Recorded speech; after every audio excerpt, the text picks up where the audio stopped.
Hi guys, আমি তপতির রান্নাঘরে আপনাদের সবাইকে স্বাগত। আজকে আপনাদের বানিয়ে দেখাবো চালের পাঁপড়। চালের পাঁপড় বানাতে আমার কি কি উপকরণ লাগছে দেখে নিন। 700 গ্রাম চালের গুঁড়ো নিয়ে নিয়েছি। এখানে চিলি ফ্লেক্স নিয়ে নিয়েছি স্বাদ মতো। চলুন ব্যাটারটা রেডি করে নিই। একটু গোটা জিরে দিয়ে দেবো, চিলি ফ্লেক্সটা দিয়ে দেবো, একটু নুন দিয়ে দেবো। নুনটা আপনাদের স্বাদ মতো দিয়ে নেবেন।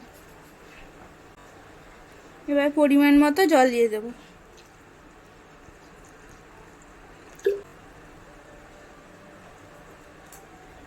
অল্প অল্প জল দিয়ে আমাদের ব্যাটারটা রেডি করে নিতে হবে।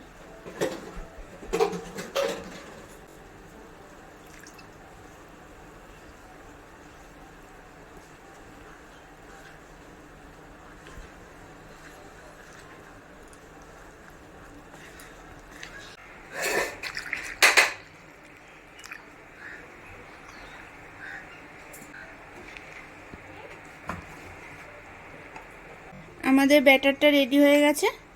দেখুন ব্যাটারের ঘনত্বটা ঠিক এরকম থাকবে। দেখুন হাতার পেছনে এরকম লেগে থাকবে।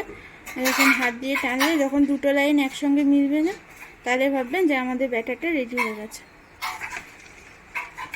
গ্যাসটা অন করে নিয়েছি আর একটা গামলি করে অল্প করে জল গরম করতে দিয়েছি। একটা থালা নিয়েছি। এবার এতে একটু সাদা তেল মাখিয়ে দেবো ভালো করে। আর এই যে ব্যাটারটা করে রেখেছি, এটা অল্প করে দিয়ে দেবো।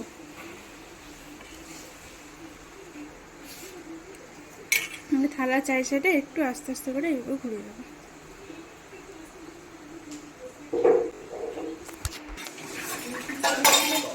এই যে গামলাতে গরম জল বসিয়েছি না, এবার এটা বসিয়ে দেবো।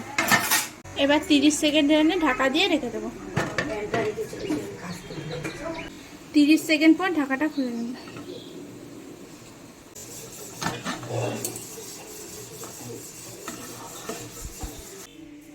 এবার এটাকে একটা ছুরির সাহায্যে তুলে নেব। সাইড দিয়ে আস্তে আস্তে করে একটু ছাড়িয়ে নেব।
দেখুন আমাদের এটা তোলা হয়ে গেছে, কতটা পাতলা হয়েছে দেখুন।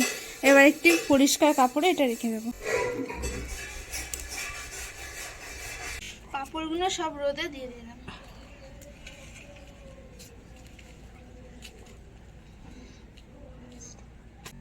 পাঁপড়গুলো বিকেলবেলা তুলে নিয়ে যাব। আমাদের পাঁপড়গুলো শুকিয়ে গেছে, এই যে তুলে নিয়েছি। কড়াতে সাদা তেল দিয়ে নিয়েছি। এবার পাঁপড়গুলো ভেজে নেব।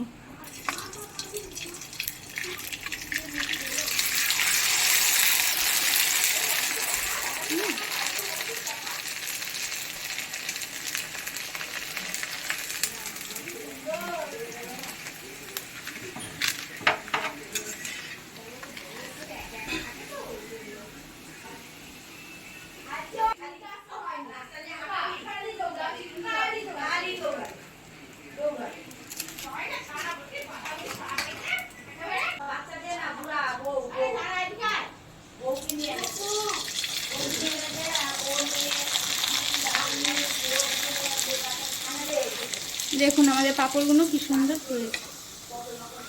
এইভাবে একবার পাঁপড়টা বানিয়ে দেখবেন, সত্যি খুব ভালো লাগে।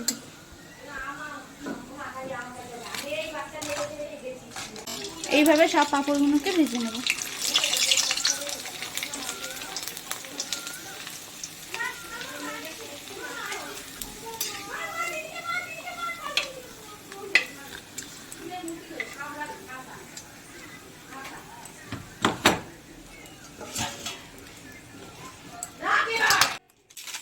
দেখুন পাঁপড়টা কত মুচমুচে হয়েছে।